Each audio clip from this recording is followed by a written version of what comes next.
And, you know, I had an interest in politics and economics and foreign affairs since I was a kid. So I was a strange kid. Read the Wall Street Journal all the way through school. My parents did it. And I've been passionate about the country, busy raising kids and making a living. And I was finally at the place in life where my business would allow me to. I'm not a wealthy man. I sell surgical products to the American military in Europe and in Asia, but mainly in Europe. And it's nothing you want to have used on me. But it was a time when I could do it.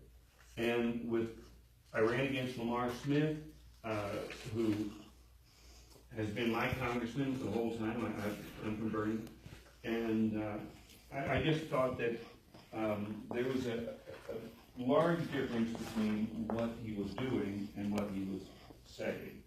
And that we needed to fight for our values and not just vote back. And so I decided to pursue my passion and ran for it. And because I think that we actually can make a difference. Donna Campbell was a doctor, had no political experience, and as a freshman in the Senate, she moved our values forward on the abortion issue, and pro-life issue. And so you really can if you're willing to fight. And I was frustrated. I'm not running against Lamar Smith now, but I was frustrated that there didn't seem to be any fight, and that I think you really can make a difference. And in the Texas House, we've finally seen people start to fight, and immediately we're getting results. I mean, we're not getting results 4 years later. As soon as we got a new chairman who wanted to fight for the platform, and we got the counties censuring Joe Strauss, and the Freedom Caucus fighting to change the rules, immediately he left. And so you can get results. And we're not going to get one of the Freedom Caucus members as the next Speaker of the House in the Texas House. But we're going to get somebody a lot better than Joe. And we need to be moving our values forward. And it needs to happen on every level in government.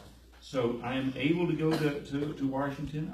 I believe that it is an extraordinarily difficult job. And we don't like what they're doing. But I've never knocked Lamar Smith for not being a hardworking guy. I mean, you get up at 3:30 in the morning on Monday morning, and you fly to Washington, and you butt heads with a bunch of knuckleheads all week, and then you fly home Thursday night, and you don't go home, you get in your truck, you go see 750,000 people, and then you go on Monday morning and do it again. And so it is a hard job, and I think that if you're not burned out after 4 or 6 years, you're doing something wrong. And so I'm committed to quit after 6 years. That is the most that I will say. And I would love to find somebody that will vet me my house on that. Because I'm not a wealthy man, and I could use another contribution like that to my retirement. But if I'm God's gift to politics, I can come back to Bernie and run for dog catcher. I really don't like my dog catcher. My dogs do like the dog catcher, so we have a problem with friends.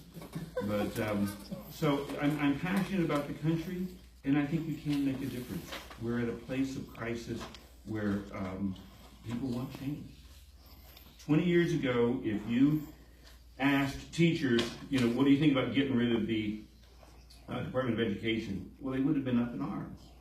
But now, if you say, look, the Department of Education gives you $10 in cash and $100 worth of work, you know, how do you feel about getting rid of it? They're just like, oh, we've got to get rid of it. Just get them out of our lives and out of our country. It's very interesting. They're passionate about it. And yet our politicians are still back in their mindset in the days where they thought the teachers would fight them on that. And now they're not. And so the country has moved towards the Constitution, but the politicians are still stuck in their old paradigm. And so thankfully there's a pretty good turnover at the moment. And you don't need a majority, you need a critical mass. And some of you guys probably remember the Boll Weevils, which was a group of conservative Democrats that swung the whole House. They controlled everything. And so Louis Gohmert has now, who I've considered him my congressman because he votes my values and I give him my money. But he's now joined the Freedom Caucus to give them a spine. And I intend to join them, and I'm running because we can make a difference if we fight for it. So I'm not crazy. I'm just persistent. Good. That's important. Behind you on the easel over there is a list of the 5 principles that Fredericksburg Tea Party subscribes to. Those are pretty consistent throughout all the Tea Party organizations. I have this in the right place when you guys move forward. Oh, okay, well, sorry about that. Yeah, we were too far back. We were responding to questions from the crowd, so that's fine. If you would just give us a brief comment on each one of those, what they mean to you, what you think of them. Well, I'm a member of the Tea Party here, and so I do agree with all of them. Well, fiscal responsibility, we're some estimates are there's $450 billion a year in waste, fraud, and abuse in the government. And our recent enormous tax cut is only $1.5 trillion over 10 years. So we could cut a lot more if we just got our house in order. But there's a lot of people that think that we can cut the size of government by cutting spending. And I just don't believe that. We need to cut spending, but I think you cut the size of government by cutting the size of government. And that is taking out the 10th Amendment. And if the Department of Education isn't in there, and the Department of Energy, that we just need to get rid of them. And we're at a place in history where people actually want to do that. And so, if you just cut spending, well, the next guys coming in are just going to spend more, and you're going to get back on the same track. We tried that in Texas. During the last downturn, we cut spending a little bit, and then as soon as the price of oil came back, and then they spent far more than if they would have just stayed on the track. So you have to have fiscal responsibility and cut, but I want to cut way more than that by using the Constitution. And that's now, I think, possible. So, limited government per the U.S. Constitution, well, that's the 10th Amendment thing. And we need to, I wish the states were fighting for that more. And Congress has really given up its legislative power and authority by writing basically outlines to laws and then pushing off the real legislating to agencies, to non-elected bureaucrats that are writing the laws.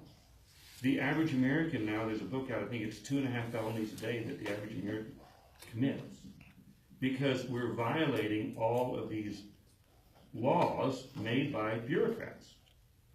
And people don't even know it. And so we have to get back to the Constitution. If we use the 10th Amendment to get rid of whole sections of the government, then we can get the government back doing what it's supposed to be doing really well. I mean, I'm not an anarchist. I believe in government. I just want America to look like our Constitution instead of what it is. So, personal responsibility, that's just part of the basic philosophy of the Constitution and that we founded our country upon. And, people carry guns because they're lighter than cops. So I'm completely for personal responsibility. And we've gotten a long way away from that. But, if you look on YouTube and watch some Ben Shapiro videos, this guy is 29 years old, and he is an incredibly articulate, conservative, Republican, Jewish guy. And he is being treated by the next generation as an absolute rock star. It is stunning. He's the guy that they don't let on Berkeley and whatever because they're going to be right. And he is amazing. But the next generation wants liberty, and they're willing to pay the cost for it. More than any generation in a long time. And so we need to be out there and appealing to them. And I personally believe that a lot of the younger people are drawn to libertarianism because, well, we've forgotten to lead them to Jesus. And if we lead them to the Lord, then they'll be Republicans instead of libertarians. But that's another subject. The rule of law, well, we could start by having our government follow the rule of law. I mean, we find out with this, whether it's the email scandal or the Uranium One scandal or the pay-to-play, we find out that not only was the FBI, did they do a poor job of investigating, but they were actually involved in these things. And so we We're losing our confidence in our basic institutions. The rule of law isn't working. It's not, if you're the Clintons, you're exempt. And it needs to work for everybody. And so we have to reinstate the rule of law for the people at the top, because the people at the bottom are going to believe it. So, national sovereignty. As I mentioned earlier before we started, we did a video last time, and I hope you'll watch it, that I ran on the border, and we went to Mexico City to the American Military Cemetery there. And there are more than 750 dead American soldiers there who actually died for that particular border on the Rio Grande. And if your borders don't mean anything, then nationhood doesn't mean anything. And I think nationhood does mean something. So to me, the border it's about more than just immigration. It's about nationhood. And nationhood should mean something. And citizenship should mean something. And it is time that our politicians started fighting the way those dead American soldiers down in Mexico City did. And we need to quit desecrating their graves by namby-pambying about the border. Because nationhood means something. Do you have any current connections in D.C.? And if so, who and what? And tell us about those.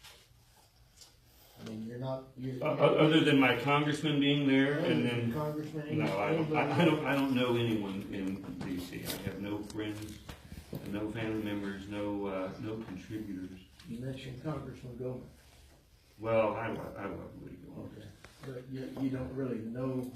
No, I've introduced him at 2 or 3 fundraisers, and I've donated to him. Okay. And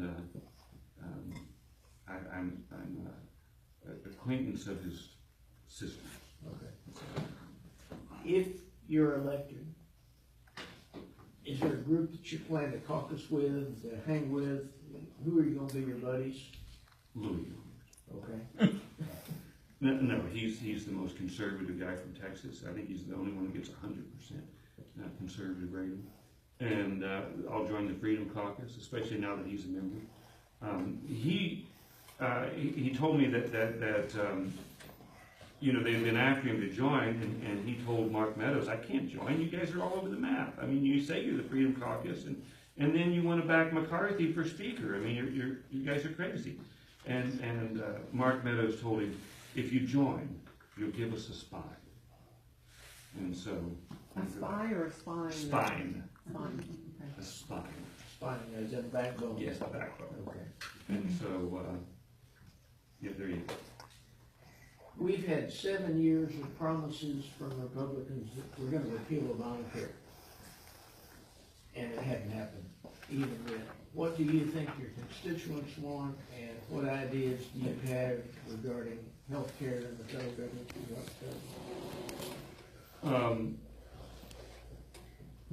I really like the guy that sued the Republican Party for fraud, for his contributions, because it is fraud.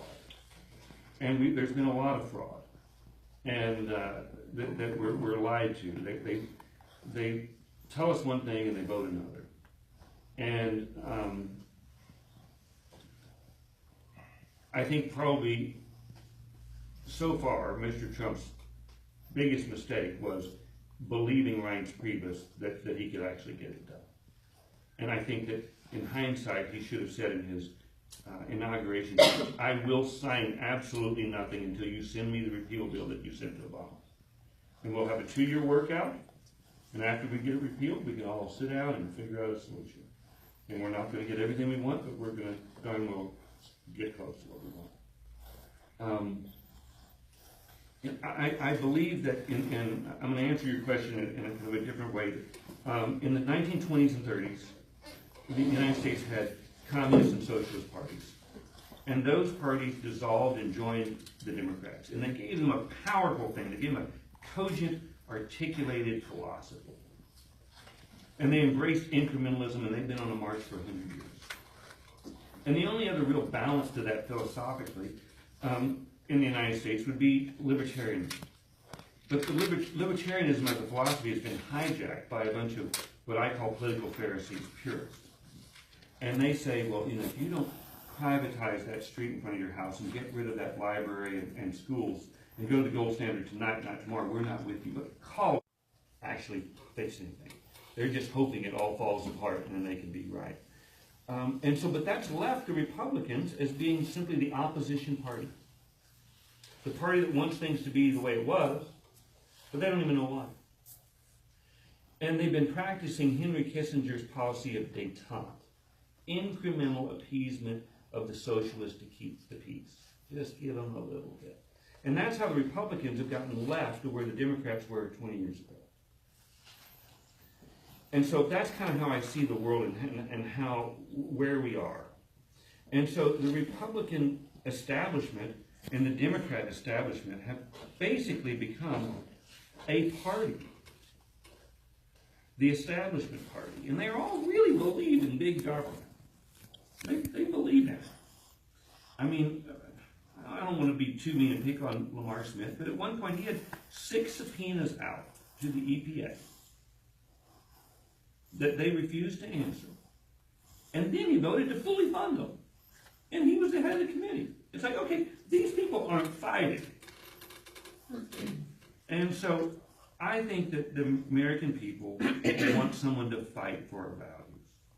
And they want them to move it forward. And if the Democrats are here, and the people are here, the Republicans have been, their opening offer would be in the middle. And then they move that way. And then they declare victory. So the Democrats get 90% of what they want, and then the Republicans declare victory. So I think if the people they want this, and the Democrats want that you should not start negotiating over there. And end up 80% in our direction, and declare victory, and then come back for the 20% later. And so we're tired of being had.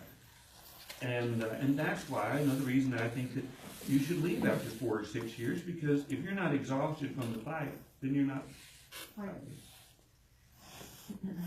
Does that answer your question? Yeah, I hear you loud and clear. Our present tax code runs to thousands of pages. In your opinion, what would be an ideal tax system, and how do you see it being implemented? Well, my degree's in economics and business, and I think that there's no doubt that the ideal tax system is just a sales tax, and, a consumption tax. And I would fight for that. I would settle for a flat tax as a percentage. You know, America is founded on the idea that all men are equal. But half the people aren't paying any income tax. And people keep voting themselves things, and they don't have any skin in the game. And I got my first job when I was 12, washing dishes at the Smokehouse Cafe. And I think I made $1.25 an hour. And I've dug ditches, and I've washed cars, and I've parked cars, and I've done all kinds of things in my life. And so I'm not an elitist to say that everybody should be paying fair share. Everybody should be paying 10%. And I think that everyone should be either paying 10% or paying a fair share through the consumption tax. And if you're a billionaire and you buy yourself a $100 million yacht, well, by golly, you know, send us to 20% or whatever it is. I would also like to have reasonable low import duties. I think at 20% across the board import duty. Currently, if you had a 20% import duty, it would completely erase all corporate income taxes in America. Okay, so right now we've just changed the tax code, but we had the highest corporate income tax rate in the world and the lowest import duties. And so we are cramming jobs overseas. And if you got rid of all corporate income tax and had a 20% reasonable duty, and I'd say you can bring in anything you want. You can bring in all the t-shirts and all the oil and all the cars and anything you want, it's 20%. And if you do that, everyone's going to want to build everything here. because that's the way business is. We are the most productive, hardest working, most ingenious people on the face of God's green earth. And we need our government to get out of the way and quit making it difficult. So, I think it's pretty clear at this point that the IRS misused their power to deny conservatives their constitutional rights. Do you think legal action should be brought against those IRS employees who did that? And what should you think should be done to prevent future abuses by government employees, either in the IRS or elsewhere?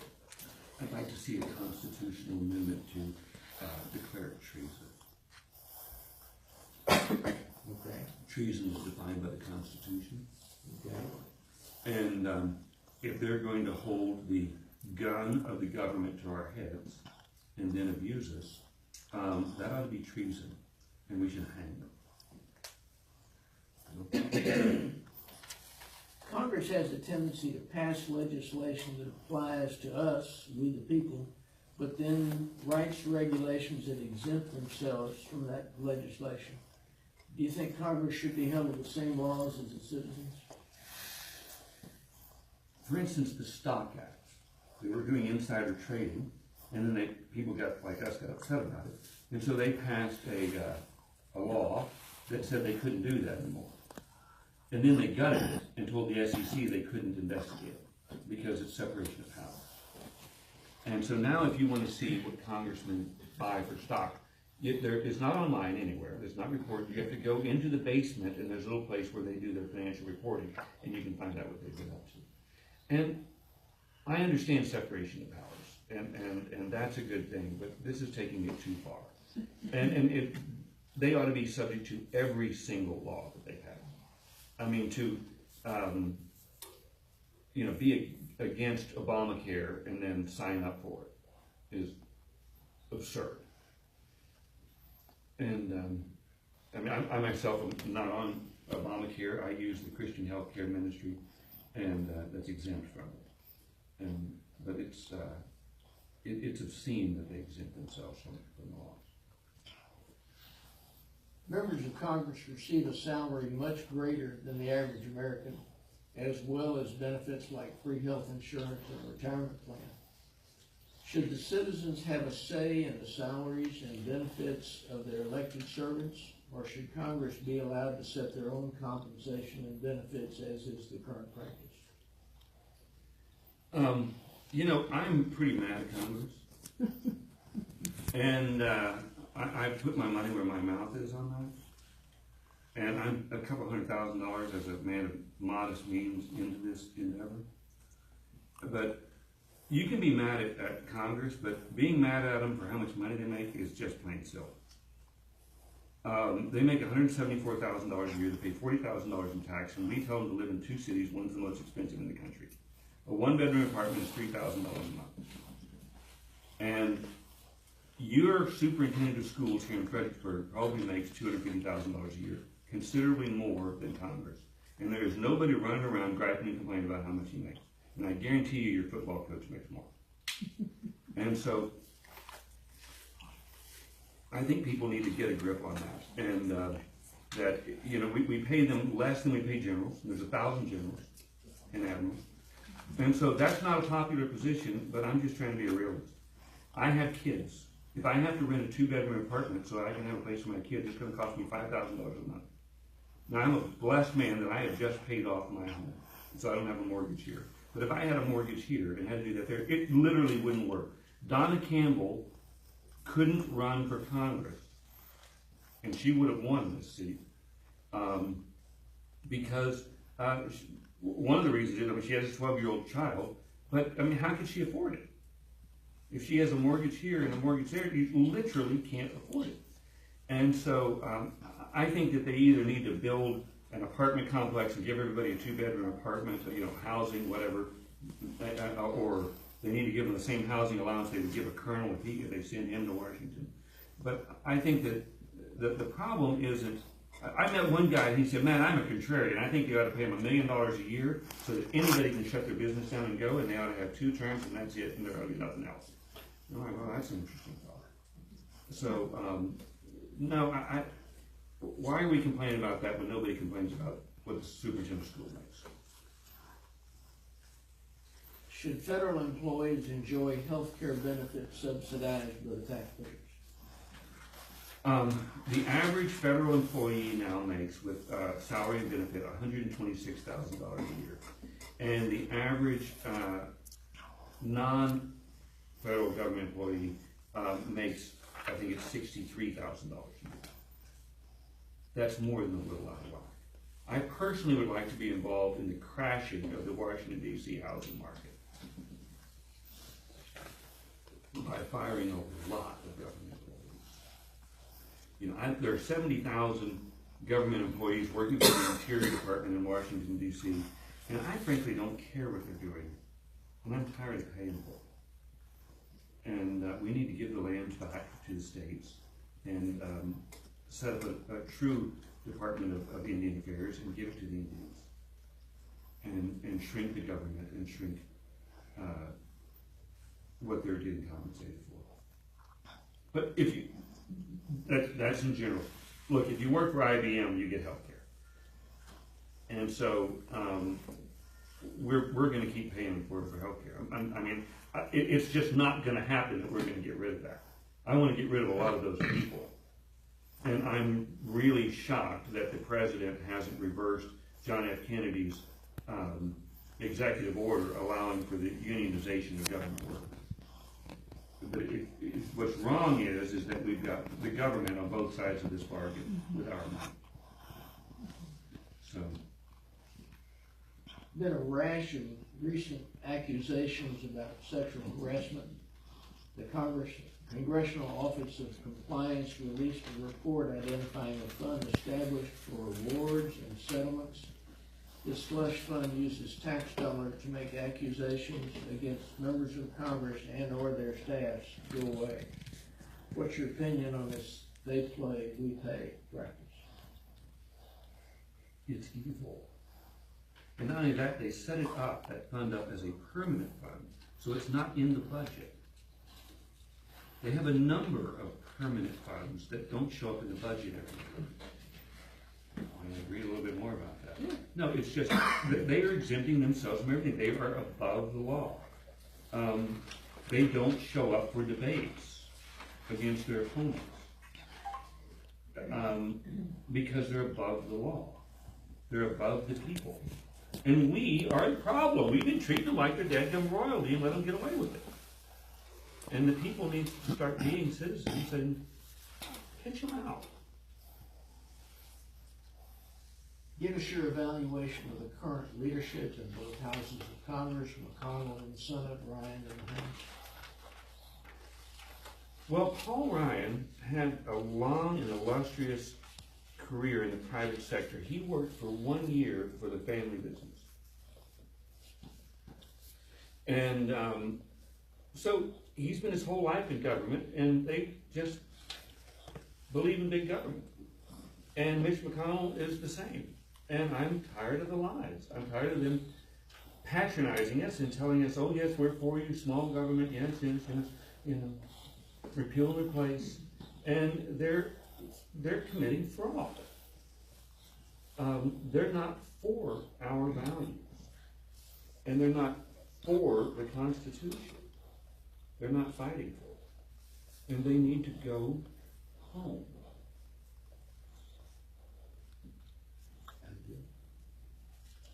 Your opinion of President Trump and the way he's doing? I think he's doing a great job.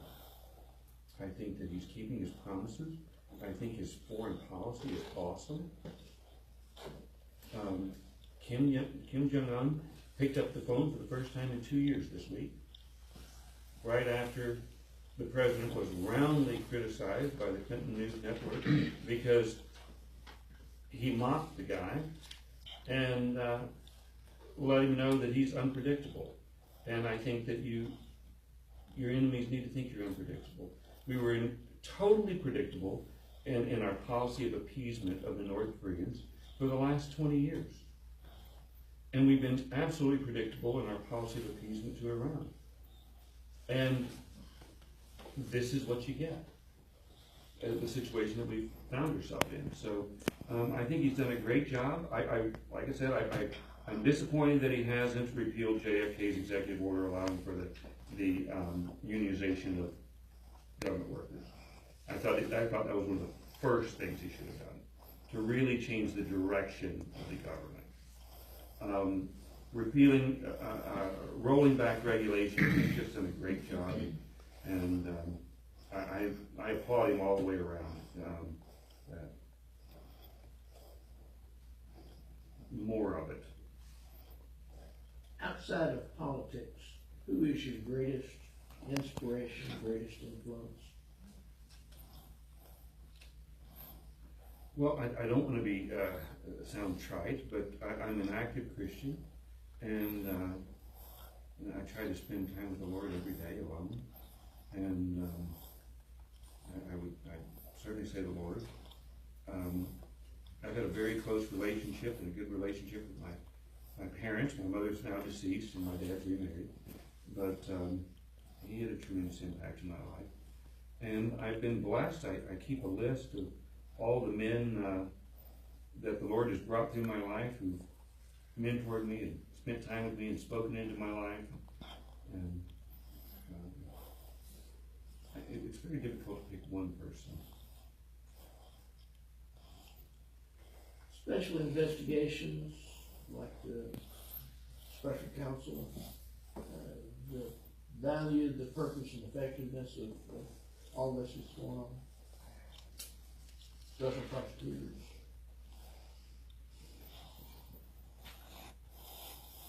I happen to think that Donald Trump is a very smart guy.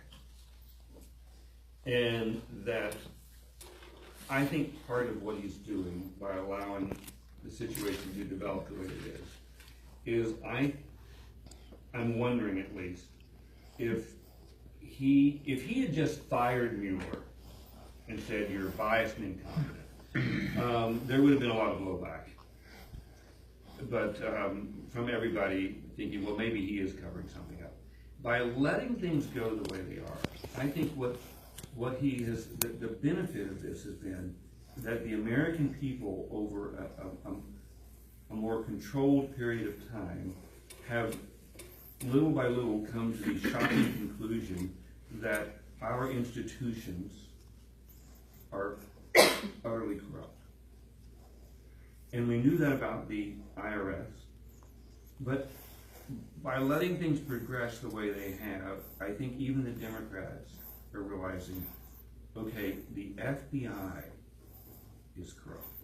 This is very serious. When a country, when a nation's institutions lose the confidence, for good reason, of the citizens, you're on the cusp of having a real meltdown of society.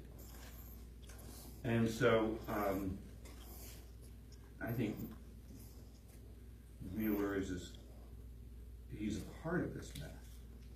I mean, for there to be a ring of long-term spies in the United States that were bribing their way into the uranium business, and that was known to him, and he was advising Clinton and the whole staff of people that were signing off on the Uranium One deal, and he allowed that to go forward.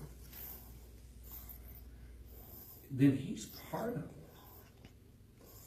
it. This is not a failure in doing the job. This is way more serious than that. So it's serving a purpose that I don't think Mr. Mueller and the Democrats intended. But the truth does come out eventually. And I would rather him not have been appointed. And I probably would have rather that Trump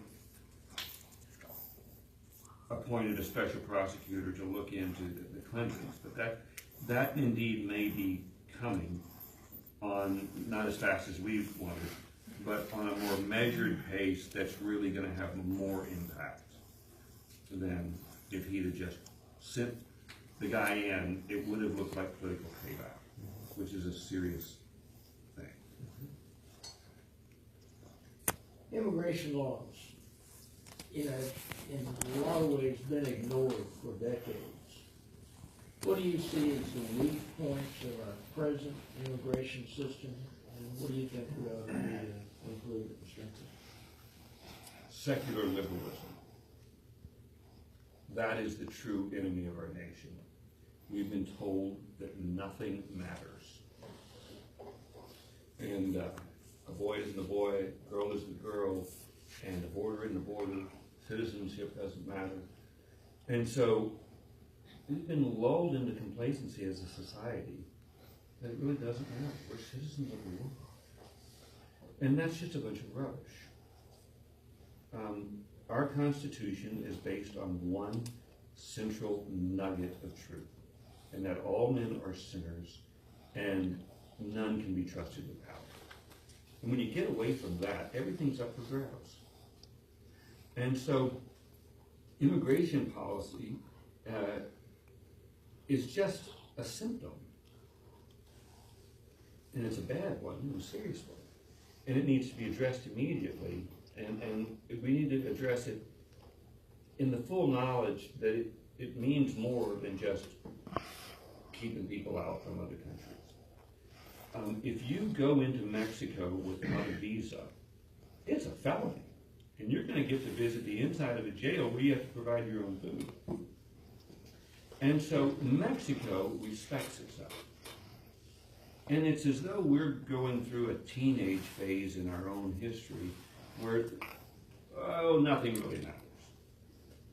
And, you know, those 750 plus dead Americans in Mexico City, their graves cry out for respect. And so we need to take it extraordinarily seriously in every other aspect of our Constitution that we grossly neglected. So I am for zero, none, no new path to citizenship.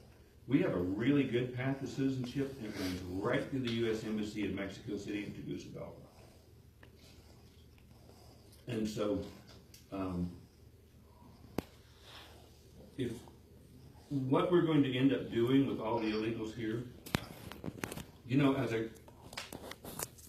75% of Americans still say they're Christians, whatever that means to them personally. And the 25% that aren't Christians, I think actually most of them are in the Democrat Party. And so I think that with the Republicans, and the Democrats like, nothing matters, do whatever you want, immigration's great, whatever. And on the Republican side, though, I think that people are struggling between the law and mercy. And that we need to have an adult conversation about that. Because we've got 13 million illegals in here. And frankly, I don't think society, forget me and you for a moment, but society at large is not going to allow us to put them all in box gardens in a home. I just don't think it's going to end up there. Maybe it should, and I would argue that'd be a good, maybe we should do that.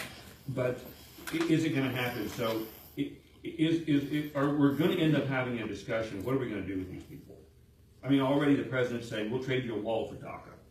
And so I would say with the DACA people, okay, what if we told everybody, you got to come forward if you're in here illegally, and we're going to find the holy be goodness out of you, and then we're going to give you some sort of status that you're here, not citizenship, period, and you're not going to get any more goodies from anybody. If you came here, it better have been to build a better life for you and your kids, but you're not getting any goodies from anybody. And if you come legally in the future, we need to get back to the place that you have to prove that you are absolutely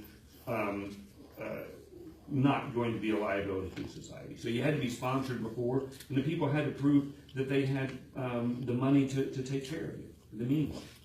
So, but if you told the DACA people, okay, well, you're here, and we don't like it a darn bit, but you're here. Now, if you want citizenship, if you want to ever be able to vote, well, then you just go on down there to Mexico City and get yourself in line with everybody else. But it's not fair. And I know people that have immigrated legally into this country, and they're furious about it. I I had a funny thing happen at 4th of July parade. When I was running before, I was at the barbecue area in Comfort afterwards, and this guy came up to me, and he had quite a thick Spanish accent. And I thought, just in the way he dressed, that he might have been an illegal. And he said, what do you think about amnesty? And I said, well, actually, I'm against amnesty. And he said, my mother came here legally, and my father came here legally, and we are absolutely against amnesty. And I'm like, wow. And that is the way they all feel that way. And so we need to not disrespect them and the other people that are in line by having a new path to citizenship. And so I'm zero new path. Let them go down to Mexico City or wherever and get in line with everybody else. And if we decide as a society that we want to make the pipeline bigger to let them come in legally, then we can decide that. But it's our country. And I do not have an inalienable right to be a citizen of Switzerland. And there's nobody anywhere in the world that has an inalienable right to be a citizen of the United States that isn't, as far as I'm concerned. Talk about anchor babies.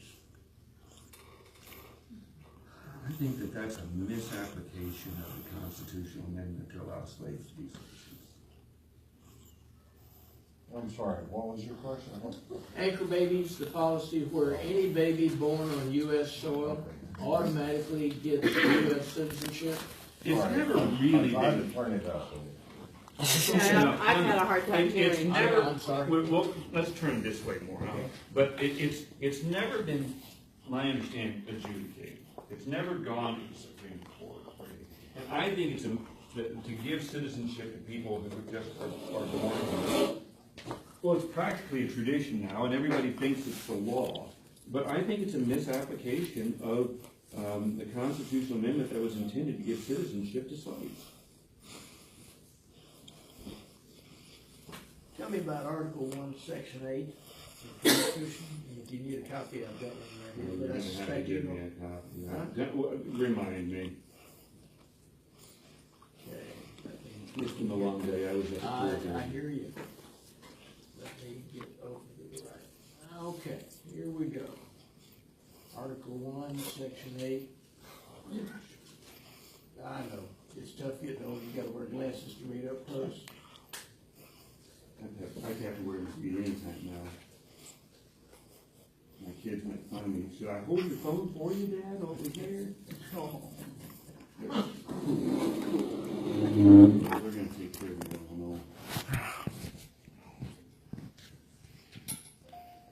Okay.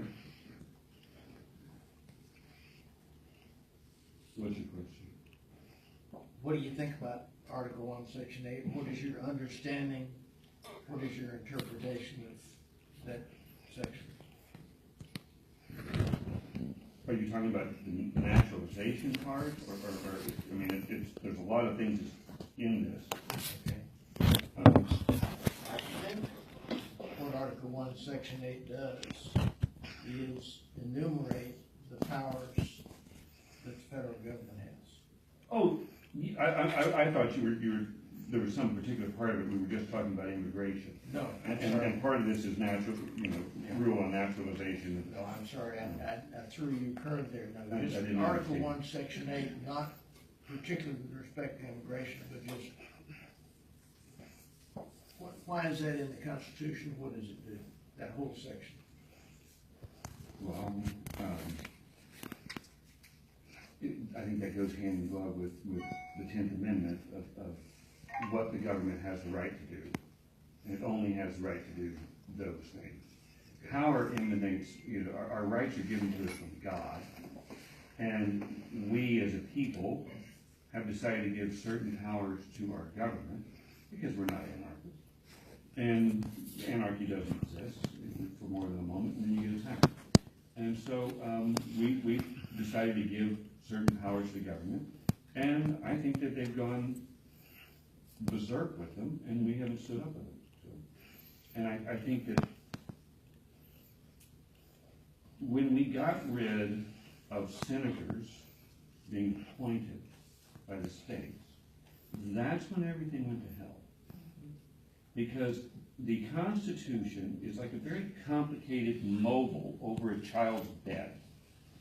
And if you take one thing off, the whole thing goes cattywampus. And so by taking states' rights out of the mix, they're representative at the government, then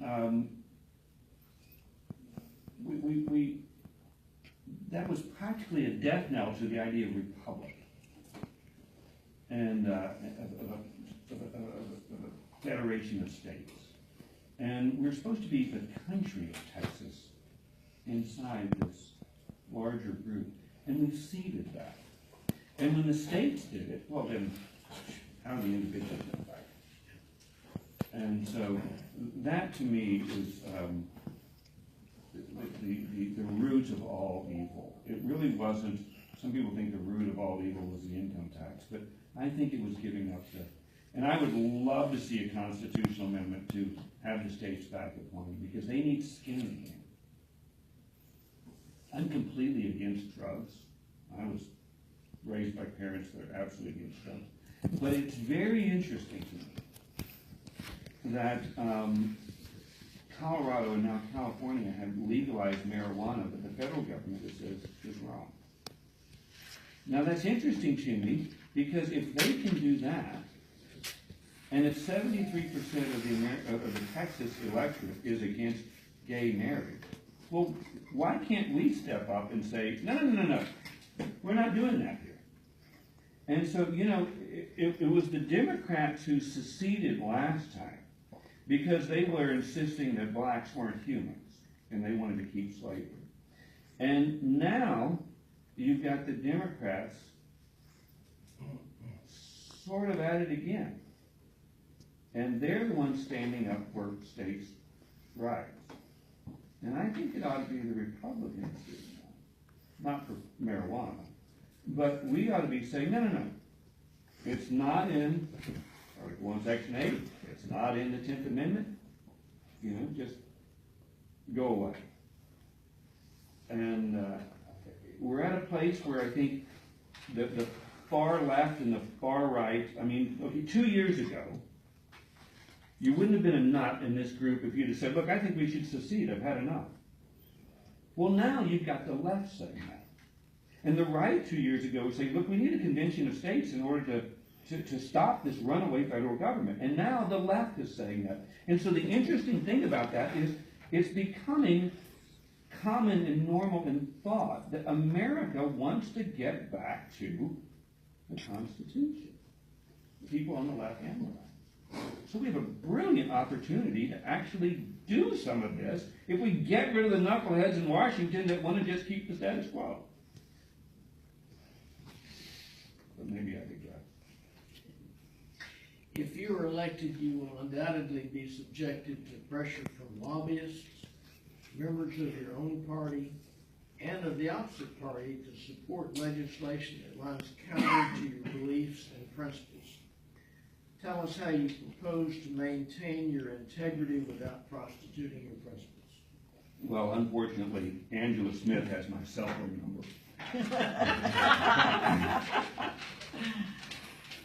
And I think she'll, you know, I think that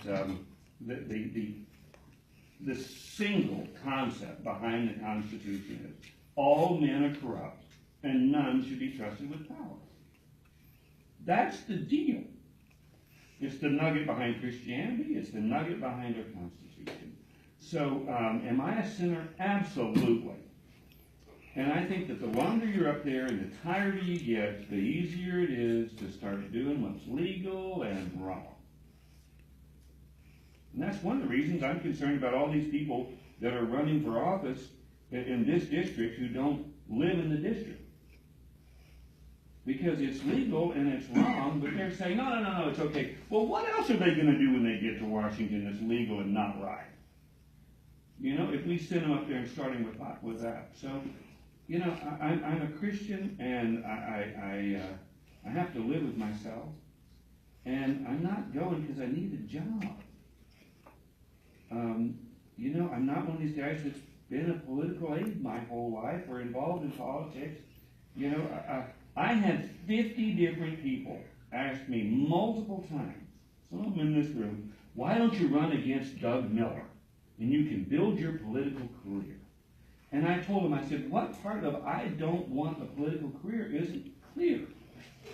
Because they're not training you to be a leader, they're training you to enjoy big government. If you start off with the school board and move up, and first thing you know, they're telling you the school board, no, we really need a $400 million bond. And we convince you, and then, you know, and then, and you can resist it for a while, and then as you move up. So, I think that the key to resisting is leaving. Okay. And have, Term limits, pardon? when you say leave, you want to be referring to term limits? No, I will completely believe the term limits, but, and I will, I will do everything I can to pass term limits, but I'm leaving in 6 years. I mean, if I decide to run for something else, great, but I'm gonna run 3 terms for the House if I win, that's it. And, that's the deal. Okay. We have gone through our list of questions that we have asked of everybody, and it's time to open it up to the floor for people to have questions, and I don't know which one of you two had your hand up first. I got 2 questions for you, Matt. You said you'd like to be part of the reason the real estate market crashed in Washington DC. Here's your opportunity. With today's technology, why do we have to maintain this swamp in Washington DC? If people, I mean, we have the technology, they can do all the voting that they need to do from home.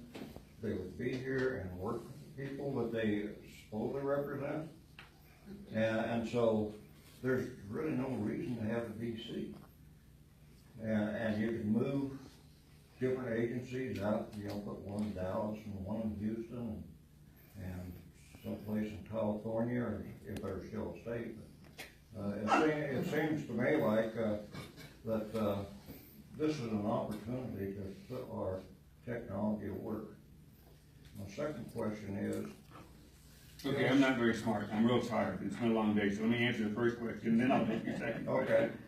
okay, You know, we still don't, I don't remember the last time I saw a payphone. last time you saw what? A payphone. Things have changed, and Right. I'm with you. Yeah, You know, it's ridiculous. And the Constitution was changed, it used to be that there was one representative for every 35,000 voters. And so when was that, 1917, they changed that? But, and they said, oh, we're freezing it at 435. Well, you know, when there was one congressman for 35,000 voters, you'd probably run into him at Luby's, yeah. you know, or the grocery store. And now, well, we treat them like royalty, and they get to be. And so, I think that's a grand idea. I don't see any reason, and the cost is phenomenal. Just flying back and forth alone, and so I'm all for it. Stewardess wouldn't have to take the abuse off of Sheila Jackson. There you go. Well, So I'm in complete agreement, and I think that we're you know, the world's being changed by technology.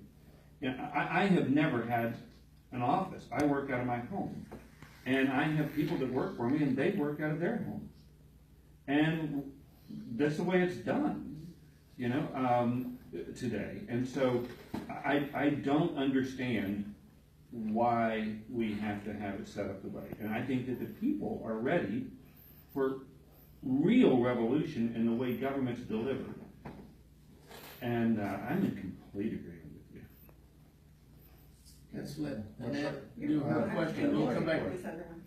Okay.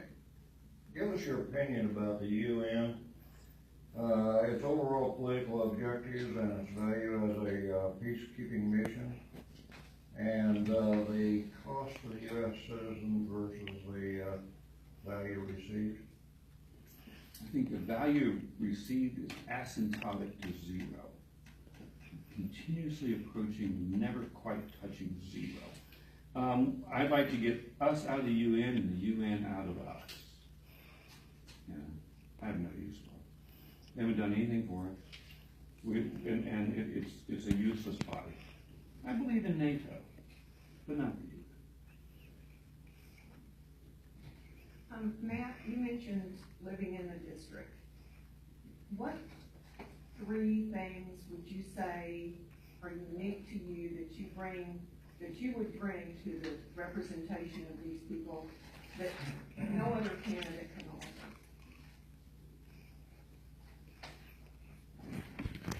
You know, that's a hard question. You start sounding kind of arrogant. Start sounding like what? Kind of arrogant. It's alarm. That's not the phone. I turned the phone off. And it wasn't to run out of here at that If time. you don't touch your own horn, who will? Well, I've never made a dime in life without producing results. Because I've worked in the private sector my whole life. And I've spent the last 15 years I started a small business and I provide surgical products to the American military.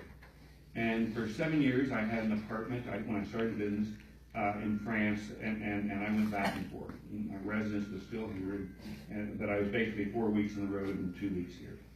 And so I've been privileged that through business and personal interest I've traveled in 45 countries around the world.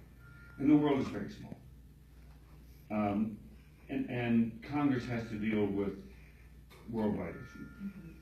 And so I think I'm the only candidate that brings a lifetime of business experience and not being a politician. I don't want to be mean, but there are 18 people running, and people would say that basically there are 5 candidates that are sort of contenders. And that are going to make it possibly the runoff. And there will be a runoff because if everybody gets 3%, there's a runoff. But I bring a skill set that I've developed, in negotiating contracts and producing for my clients and opening markets, foreign markets for other clients. And I'm also from here. I was born in Corpus Christi, and we moved to Bernie when I was 12. And I bought my parents' home, and so, I have roots here. And I'm not a political opportunist. I fought the good fight because I have convictions that I want to pursue. And frankly, I think that we're supposed to be sending a representative from here to Washington. They're not supposed to be sending their representative to us. And so we each have our own set of experiences and empathy that we gain through life of our own hardships, death of spouses, and all kinds of things that people have been through.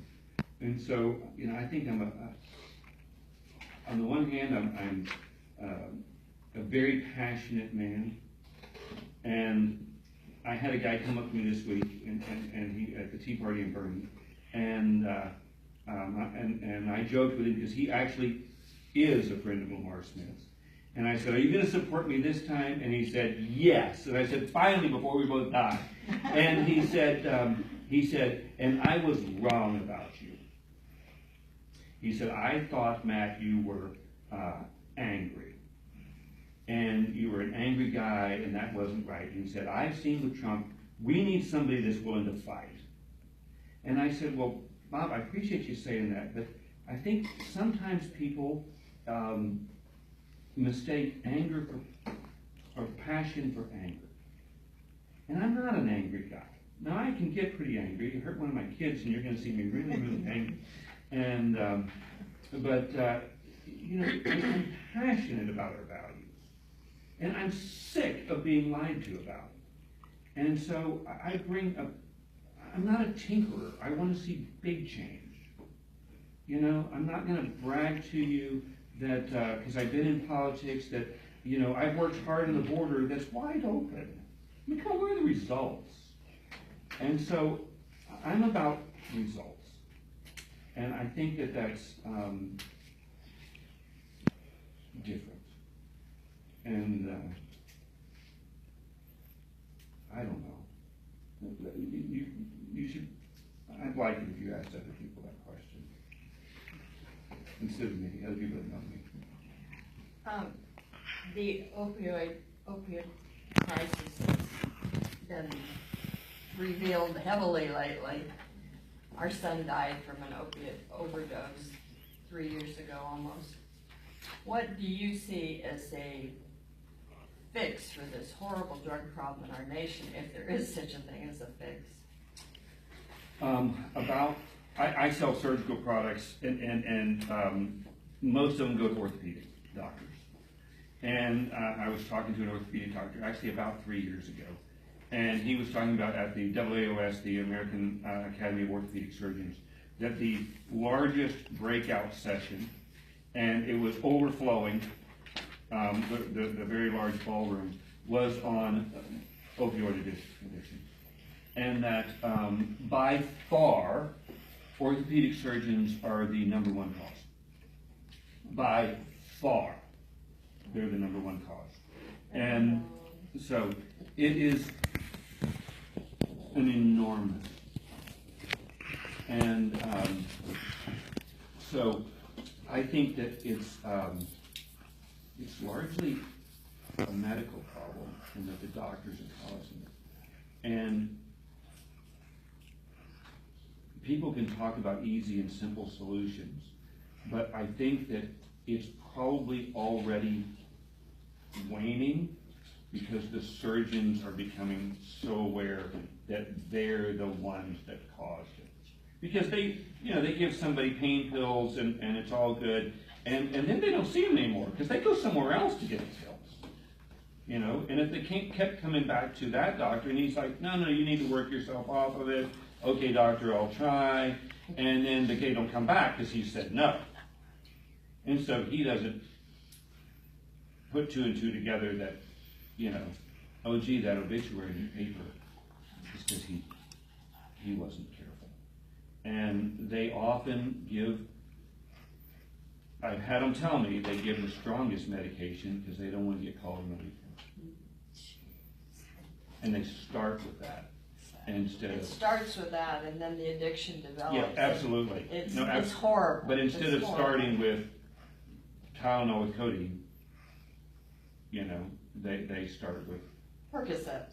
And I can tell you as a physician that plaintiff's lawyers play a big part in this, because if somebody says to the plaintiff's lawyer, I was in horrible pain and Dr. Smith wouldn't give me pain pills, that plaintiff's lawyer is gonna come file a lawsuit against me because I wouldn't treat poor Miss Jones. Okay, so So it's multifactorial, let me speak to that, okay?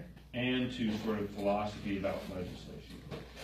Texas, fairly recently, gave tort reform to the doctors. The Republicans did that. And I was furious about it, because I have two separate neurosurgeon friends, one from Midland and one from New England, that both told me this story, that they had, each of them had a hack in their hospital, and they wanted to get rid of the hack, but they were going to have to give up their career, their practice, for an entire year and do nothing but dedicate themselves to getting rid of the hack. And neurosurgeons make $1 million a year or more. Okay. That's the kind of money they're making. So they're talking about shutting down their practice for a year. So you're not just going to lose 1 year's business. You're going to lose a year and a half, 2 years' business by the time you build your practice up again. And the guy in New England told me that the hack in his hospital would stand at the back of the room when all the surgeons met and the doctors met from the hospital and say, and he would scream out, If any of you ever say a word about my medical practice, you will spend your last breath and your last dollar fighting a libel suit. Okay, so my point is that we should never have given tort reform without trading the doctors hack reform. You want tort reform? You got to give us a way to get rid of the hacks fast. And the doctors would have loved it because they want to get rid of the hacks. It's happening. And they could have said to their hack buddy, "Really sorry, Billy, this is going to cut my liability insurance by $100,000 a year. Sorry to throw you under the bus." And so they would have loved it. And now, in Texas, we just gave it to them. So now there is nothing to trade the doctors for. We gave away everything for nothing. And so on the federal level, we need to do the same thing, but we need to make the trade instead of just giving stuff to people because, well, it's a good idea. Well, how do we make this work better for everybody? And so if you get rid of, if you give tort reform on a national level and you get rid of the hacks, you're going to lower healthcare costs coming and going. And the doctors are happier people. And the patients are happier. So what do you think? No, I agree their physicians and practices are not okay. And that's, you know. You don't think closing down the border is gonna have any impact on the movement of drugs into this country? I didn't say that. No, I didn't imply it. I didn't think it. I didn't say it.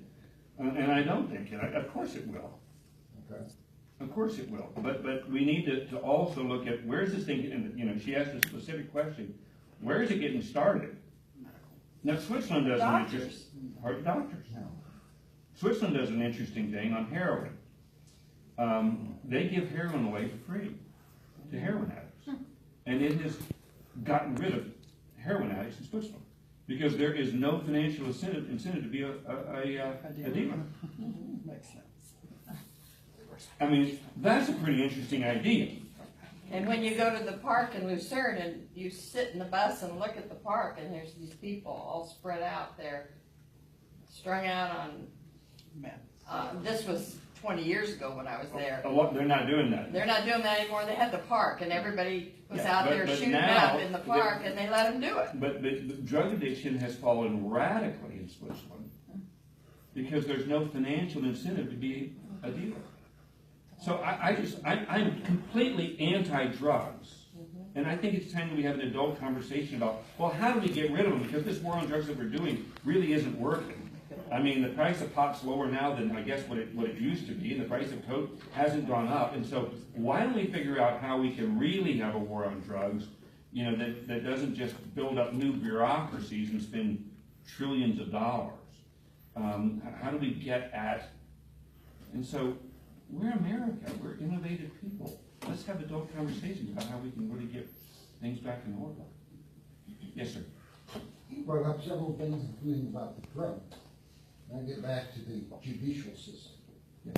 We have, especially starting with the Warren Court decisions that are both errors of commission and errors of omission, legislative in nature rather than interpretative in nature, and nobody does anything. They have exceeded their constitutional authority, clearly, blatantly. We've had President Obama refuse to carry out their opinions. And of course, he's a Democrat. It seems like people complain, but we have these traitors, I'll call them seditionists, district court and appellate courts, telling Trump that he can't control immigration when in fact Section 1, or Article 1, Section 8 says the legislature has control, not the judiciary.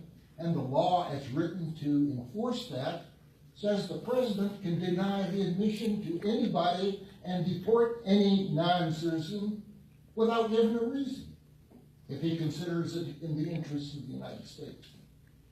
What do you propose, if anything, to gain control or limit, maybe I should say, the power or authority of the judiciary. First thing we do is kill all the lawyers. That's very deep into Shakespeare. No, I'm kidding. Kill the lawyers. No, kill all the lawyers. Now, excuse me, you mentioned, just like No, we were that's- talking about, Yeah, awesome. tort reform. The thing is, it's not just the judges, it's the whole legal system. And the process is corrupt. You distort the truth, first you deny the truth, that doesn't work. You distort the truth, that doesn't work, you obstruct the truth. And that's the whole, when I look at that, I'm sorry, I didn't mean to do that on a dissertation, but that's the whole essence of democracy. The whole essence of socialism. I've got some news flash for you. It's the essence of the Republican Party too. You know, and so it has been. And, you know, I subscribe to this book that I would highly recommend called The Fourth Turning. The Fourth Turning. And it talks about the fact that every 80 to 100 years, every single society has a great crisis. And they predicted in, I think, 1987, that the next great American crisis, we've had three, the Revolutionary War, the Civil War, and the Great Depression, would start by 2005 and would be kicked off by a financial crisis or a terrorist act. And so I think that we are in that crisis. And you're absolutely right that the judiciary is out of control. But the very people that are supposed to be keeping them in check refuse, because the legislature is full of cowards and the president hasn't taken his proper authority. I mean, for a court to tell the commander-in-chief that he's wrong and he has to accept transgenders even though they're not going to be able to fight, that's just absurd. I think that he should say, you're out of your minds, I'm the commander-in-chief. No. And it's been a long time since anybody in America has done that. Now, Article 3 of the Constitution sets up the judiciary, and it gives the legislature the right for judicial stripping. And we should. I mean, these guys, we have the majority, and they say they're pro-life. All they have to do is just say, life begins at conception, and this is not and all life gets due process, and this is not up for judicial review. They literally can do that. They did it, the most recent time that I know they did that was in Guantanamo Bay. And we moved prisoners to Guantanamo Bay. They immediately filed in court. And so Congress passed a judicial stripping bill that said, no, you have to file in the military. Of course, you can't go through the civil courts. And so the court said, okay, well, yeah, we're fine, but that's for everybody, that's all the new cases. And so Congress passed another one and said, no, we meant those cases, all of them. They can't file suit in civil courts. And so, and of course that was upheld, it always is. It has been every time they've done it. But you've got a problem with the legislature are a bunch of cowards. But we, the people, have been cowards. We haven't been throwing them out. We treat them like royalty, and it's wrong. And so if you really want to put things back into balance, the people need to start writing checks, making phone calls, and knocking on doors, and that's how you win elections. And you throw them out. And if I don't do what I say I'm going to do, you should throw me out. And so I think that the president should stand up and be the president. I think the states need to stand up and be states. And the legislature needs to do their bit. But they don't really want to get in the weeds of all that environmental law, so they'll let those guys over at EPA do it. And it's wrong. It's not the bargain that any of us agreed to overtly. We have a bargain with our government, and it's the Constitution. And frankly, none of us have been living up to it real well. Citizens haven't, legislature hasn't, courts have gone absolutely haywire, and the president has not been taking it his responsibility. So yeah, it's a big dadgum mess. More than half the legislatures are lawyers. I am probably not a lawyer. Okay, we've got time for Jerry. Yeah, I've noticed that a lot of politicians or wannabe politicians tend to tell you what you want to hear. So, you know, you kind of got to go beyond that and look at actions. Well, I look at Matt and I say, this is his third time for running.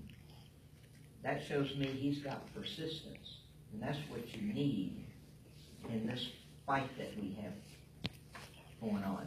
I also see that how many of these wannabes actually would run against an incumbent that had the courage to get up there and put it on the line, you know, against all odds. You know, no, they wait till he quits. Then they all come out of the woodwork. Yeah, then they all come out and tell you what you want to hear. Every one of them. They tell you what you want to hear. Well, Matt, you know, had the guts to not run just once, but twice against an incumbent. So anyway, what other qualities do you have? I'm putting you in the same boat. Toot your own horn, you know, but I just tooted it. Thank you, for Jerry, you. that's I a just compliment. tooted it. Thank you very much. Yes, ma'am. Did you have a question? Okay. When you get to Washington, who are the other legislators that you're going to seek out and partner with to make sure the legislation that you want to see passed gets passed? Well, Louis Gohmert, who I love. I just love Louis.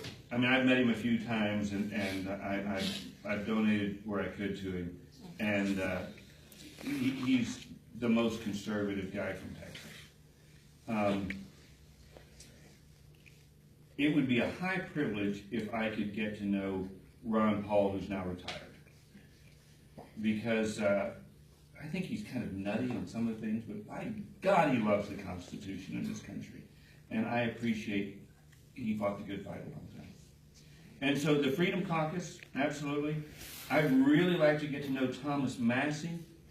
And Thomas Massey is an interesting guy. He wears a suit, like all of them do. I think he's required on the floor, but he wears running shoes.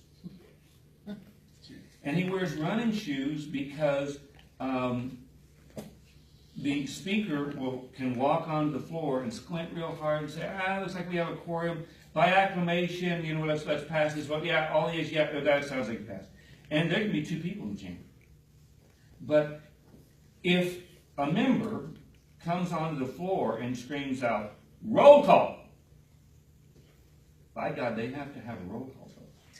And he wears his running shoes so that he can run all the way down there from his office in time to stop those votes. And that is my kind of guy. You know? And he's fighting. And to do things the right way. So I'd like to get to know him. I respect that. Yes, sir. One of the biggest impediments to getting out a conservative constitutionalist line of thought like you have is the Republican Party, the Democrat Party, the media, the academia. How do you it almost seems like, you know, we're outnumbered 10-1 easily. And they have a grip on the knowledge that goes out.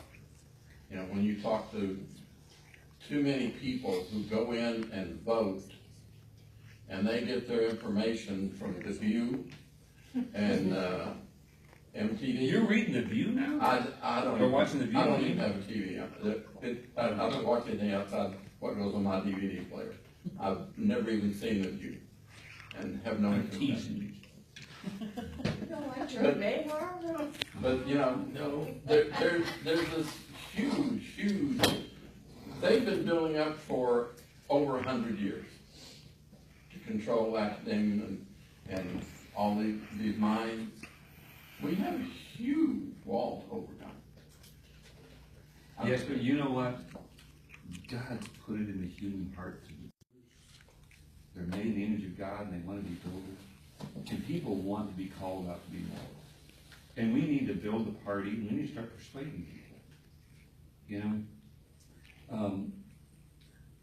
Rand Paul disappointed me in one of the Republican primary debates when he got in an argument with Chris Christie. And Chris Christie was utterly, completely wrong on the issue, and Rand was right. But Rand just thought he was above having to persuade somebody. And he rolled his eyes and he looked askance, and I thought, you know, that's a lot of us, actually. We don't actually want to persuade people and really talk to them. The girl at the grocery store that's checking out our groceries. I mean, we've forgotten to lead a whole generation to Christ. And then we're just amazed at the results. The best we're doing is taking our kids to church, most people, and telling the professionals to do it. Instead of leading them to the Lord in our own desperation and telling them, look, I need the Lord Jesus because I'm a sinner. In particular. And we need to persuade them to the Lord, and we need to persuade them to freedom. And they want it. I bought this jacket, actually, last time when I was running, and I was at Macy's, and this black guy was waiting on me, and my campaign manager was there, and we guys were talking, and I was running for office. He said, well, is a Democrat or Republican? And I said, well, I'm a Republican. He said, I'm a Democrat. And I said, well, I got a question for you. Do you want me to respect you because you're a black man? Or because you're a man made in the image of God? And he said, I would like you. What are you running for? Because that's the deal. And so we can reach them, but we need to show the heck up. And it's not in this little group. We're preaching to the choir. We need to talk to the people that we deal with every day. You know, the guy that's sacking our groceries. And I think that they're ready for it. I mean, our society is pretty much tried drugs, sex, and rock and roll. And we need to get back to the Lord Jesus and freedom. And we can. And so I'm not trying not to be pastor in chief, but I'm here to tell you that you shouldn't have to check your religion at the cloakroom door when you walk on the house floor. Because the other side isn't. They've simply replaced Christianity with secular liberalism. And it's not okay with me anymore. So, you know, you can trump one. Beats them up every day. You know, it's kind of entertaining. It's actually really entertaining. They don't seem to know he's trolling them. You know, but so we can overcome that. Freedom self. Freedom self. But, you know, I guess we need to finish up, but I'll tell you a story that after college, I got a job shoveling concrete. And it was a union job, actually. They were redoing these dormitories at the University of California, Santa Barbara. And I was paid $23.45 an hour, and that was 30 years ago. And I saved up my money, and I took a trip around the world. Because I wanted to see India, and I wanted to see some places, and let that mass of people affect me. But one of the most memorable things that happened to me on that trip is I was on a subway one night in December in London. And I was sitting across and sort of amongst three old men. And one of them had a solidarity pin on his lapel. And I said, I like your pin. And he said, good, you have it. And he took it off and he gave it to me. He says, I give it to you. He said, what are you doing tonight? And I said, well, I don't remember what I was doing. And then he said, well, come with us. And so that night, we went to the Czech embassy, and I protested with the government of Poland in exile. to commemorate the death of Jan Pollock, a Czech young man who had immolated himself in protest of the Soviet occupation of the Czech Republic. And I met the president of Poland in exile. I met a gentleman who had gotten the, I think it was the Distinguished Flying Cross from Stalin himself, and had returned it to the Soviet embassy in London when Stalin came to visit, or when Khrushchev came to visit, actually, I should have wrong name. And these guys were tough old birds, and let me tell you, they were persistent in their fight for liberty for a long time. And I think the game is just starting here, and that we need to fight, and we need to be persistent like those guys. And I hope to do that in office and then back at home. Okay, well, folks, we've bumped up against our 7:30 time. I've enjoyed it. It's good getting better acquainted with you. If you don't have to leave, people may want to stay around and informally talk with you, but our formal